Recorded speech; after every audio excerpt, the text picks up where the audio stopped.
millionnaire Jeffrey Epstein a été arrêté à la suite de nouvelles accusations sexuelles. Il a été arrêté samedi suite à une opération d'infiltration pour une enquête sur trafic présumé de mineurs en Floride et à New York. Quand en juillet 2019, Jeffrey Epstein est finalement rattrapé par la justice, un nouveau fiasco va empêcher de faire toute la lumière sur cette affaire et priver les victimes de procès. Le millionnaire Jeffrey Epstein s'est suicidé. Au bout de 36 jours de détention dans cette prison de Manhattan, alors qu'il est censé être particulièrement surveillé, Jeffrey Epstein est retrouvé mort dans sa cellule. Epstein s'est pendu. Les médias évoquent un suicide. Mais ses proches pensent qu'il a été assassiné parce qu'il en savait trop.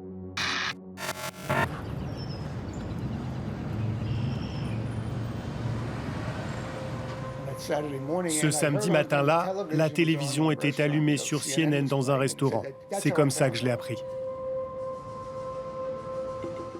Le frère de Jeffrey Epstein fait partie de ceux qui ne croient pas au suicide. Il a accepté de nous accorder une interview exceptionnelle, à la condition de ne pas montrer son visage. Nous sommes juste autorisés à diffuser ses anciennes photos de lui. L'unique héritier du millionnaire dit craindre pour sa vie. Il y a eu des menaces contre mes enfants et des menaces contre moi. Les gens voulaient me soutirer de l'argent. Ils disaient « Donnez-moi 10 000 $ ou je tue vos enfants ». Ce genre de choses. Même s'il ne dispose pas d'éléments irréfutables, Mark Epstein se bat désormais pour élucider les circonstances de la mort de son frère. Pourquoi il aurait été tué, d'après vous?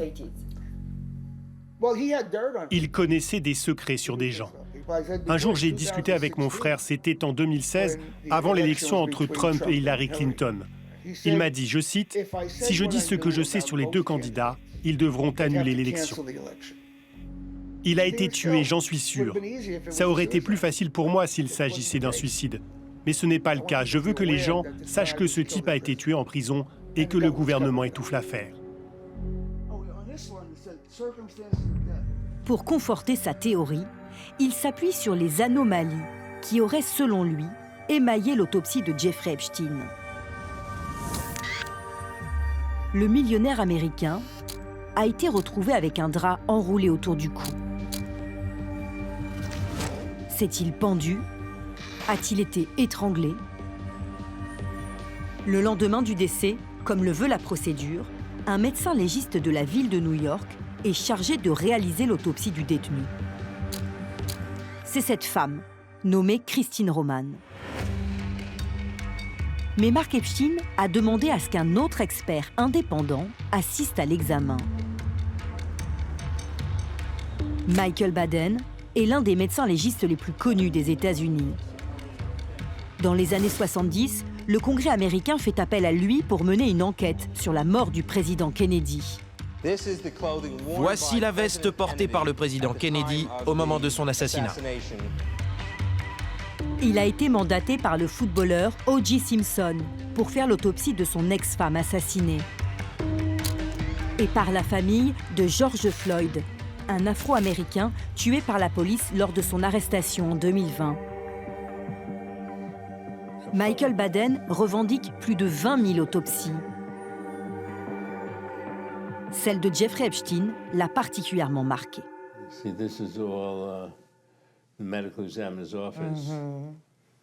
Ce médecin légiste a constaté des marques et des fractures sur son corps qui, selon lui, ne peuvent pas être causées par un suicide par pendaison.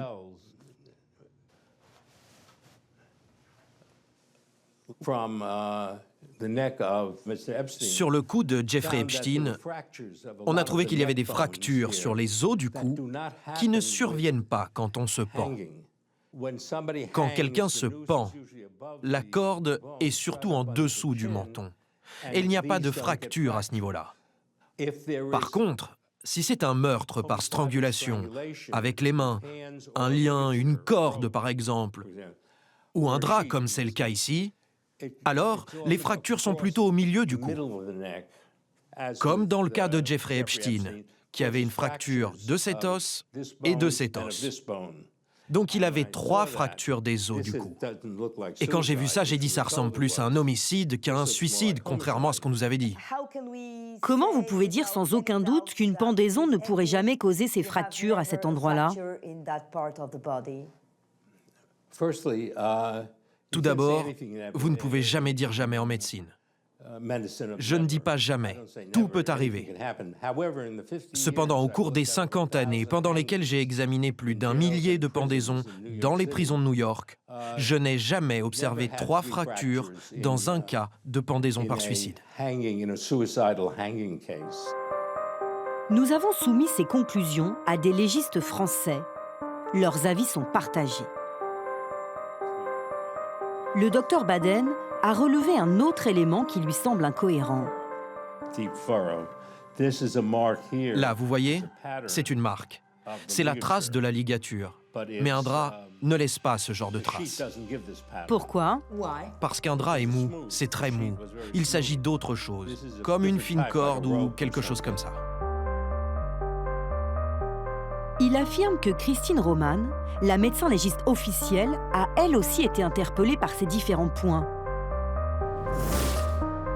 D'ailleurs, sur le certificat de décès de Jeffrey Epstein, rédigé après l'autopsie, à la ligne « Cause du décès », elle inscrit « En attente de plus amples informations ».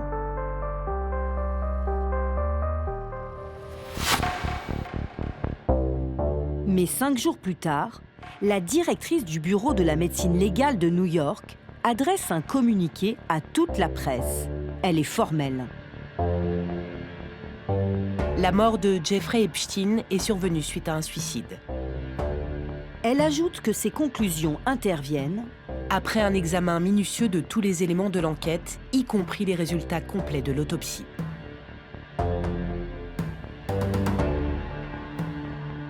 C'est la supérieure hiérarchique de Christine Roman, et selon le docteur Baden, elle n'a même pas vu le corps de Jeffrey Epstein.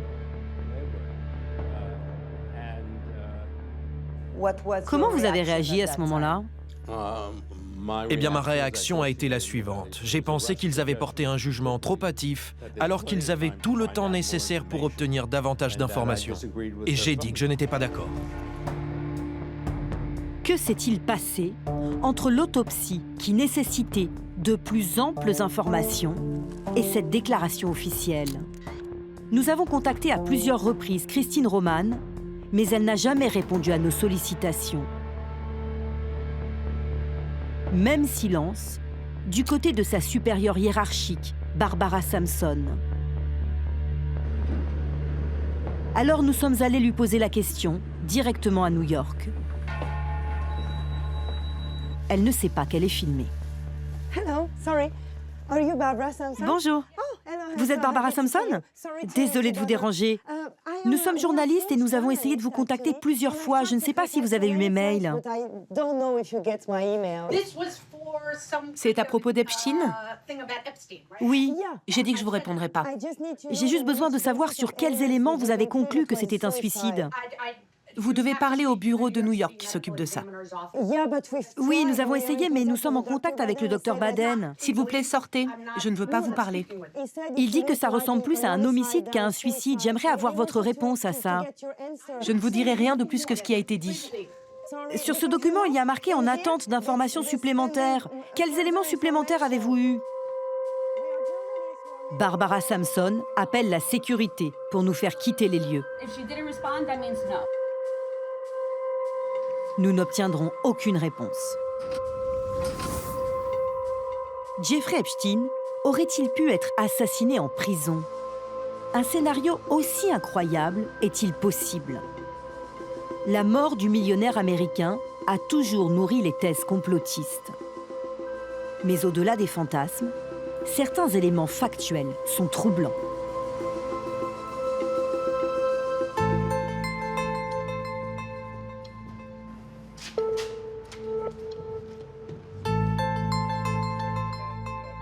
C'est ce qu'a découvert ce professeur de criminologie en épluchant avec ses étudiants des milliers de documents officiels. Donc là, tu vois, Jake, le plus important, c'est la chronologie. Il faut regarder les événements les uns après les autres. J'ai été véritablement choqué de voir à quel point l'enquête sur sa mort était désastreuse. S'il s'agissait d'une dissimulation, on n'aurait pas pu mieux faire. C'était vraiment une mauvaise enquête. Il a récupéré plus de 8000 pages auprès du Metropolitan Correctional Center, la prison dans laquelle Jeffrey Epstein a été incarcéré. La nuit des faits, une série de dysfonctionnements et de graves erreurs inhabituelles se sont enchaînées.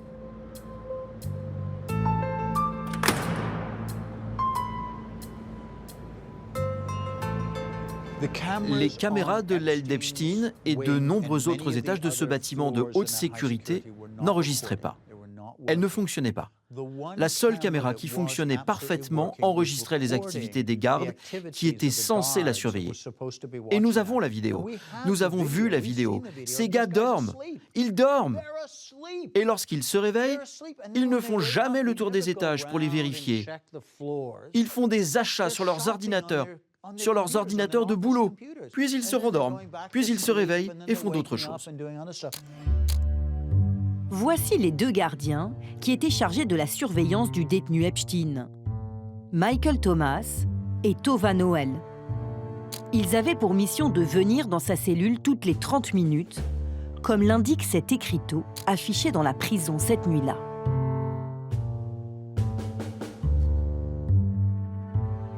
C'est d'ailleurs ce qu'ils ont indiqué dans ce carnet des visites que nous nous sommes procurés. Ils consignent un passage toutes les demi-heures, entre minuit et 6h30. Mais face aux policiers, ils ont reconnu avoir menti. Comme l'indique ce rapport du ministère de la Justice américain sur les circonstances de la mort de Jeffrey Epstein.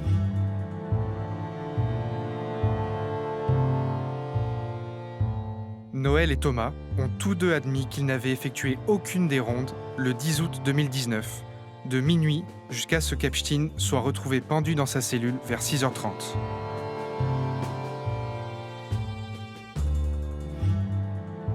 Une autre pièce du rapport d'enquête a interloqué ce criminologue. Dans l'aile où était incarcéré Epstein, il n'y avait officiellement que 73 prisonniers. Or, sur cette note, qui recense le nombre de détenus présents la nuit du décès, il est inscrit 73 plus 1 à 22h le 9 août 2019. Y avait-il une personne supplémentaire ou s'agit-il d'une erreur? Dans son rapport d'enquête, le ministère de la Justice parle d'un comptage fantôme. Ce qui signifie qu'il n'y a pas eu de comptage physique des détenus comme l'exige la procédure. Quand vous regardez le décompte officiel, il est écrit 73 plus 1. Qui c'est? On ne sait pas. Et plus bizarrement encore, le décompte change à 3 heures du matin pour afficher le bon compte. Or, il ne devrait pas changer, parce que nous savons que les gardiens dormaient. Les gardes n'étaient pas en train de compter. Peut-être que c'était un fantôme. Peut-être que quelqu'un a fait une erreur. Mais c'est vraiment bizarre. De toutes les prisons dans le monde entier et de toutes les nuits, vous avez commis cette erreur à ce moment-là.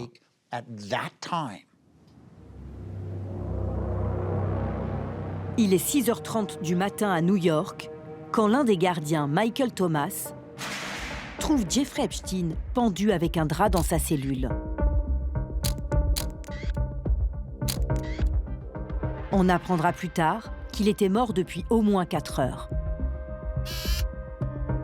Sa cellule reste ouverte 7 heures avant l'arrivée du FBI.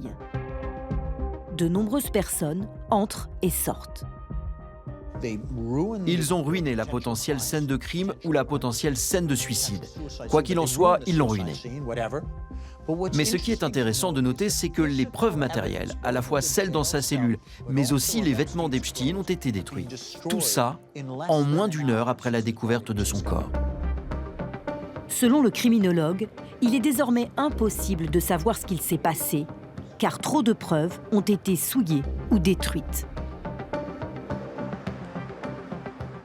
Le ministre de la Justice de l'époque a reconnu publiquement les graves manquements du centre pénitentiaire dans cette affaire. J'ai été atterré, et tout le département de la justice l'a été. Et franchement en colère d'apprendre l'échec du Metropolitan Correctional Center à sécuriser ce prisonnier. Nous saurons ce qui s'est passé et il y aura des comptes à rendre.